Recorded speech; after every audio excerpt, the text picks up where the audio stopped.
This is something that's very, very easy to overlook, but it could really bite you in the butt. Today, I'd like to talk with you about assignable contracts. So I'll tell you what assignable contracts are for, why people would use them, and what you need to watch out for if you're selling your property.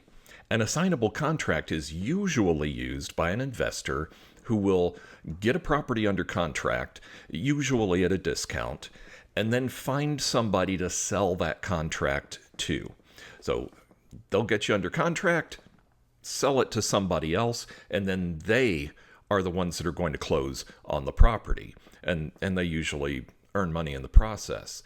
Now, that's fine and dandy, but there's two things that you need to know about this. First of all, if there's a margin in there where they could sell it to somebody else, that's a margin that you could have gotten if you had marketed the property properly, because you could have got retail value for it too. So these people prey on people who are either desperate or don't have an extensive knowledge of real estate. Now, the other thing is that this contract may be one that original party is not responsible to close at all. So if they're not able to sell the contract within a certain period of time, they can cancel the contract. So then you've gone all this time with your property off the market, only at the end of it all for them to cancel, and then you have to start over again. So assignable contracts can be like that. They can have it. We've seen them where extensions can be written in for them to get more and more time to sell the contract. And there is a version of it where the original party is held responsible for closing, but even that's a hazard because they may or may not have the ability to close.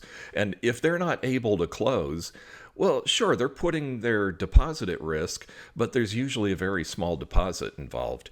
So I don't recommend assignable contracts because if you're selling your property, if you hire a professional, that professional can get you full retail value for that property, whatever it is. Now, even if it's a rundown, uninhabitable house, you can get as much as it's possibly worth by marketing it properly. So again, these people, they're preying on people who are desperate or don't know any different, and assignable contracts are usually not a good deal. If you've got any questions about real estate, just let us know. My wife Pat and I are happy to help you with anything you need. We put humans over houses. So thank you for watching, and watch out for assignable contracts.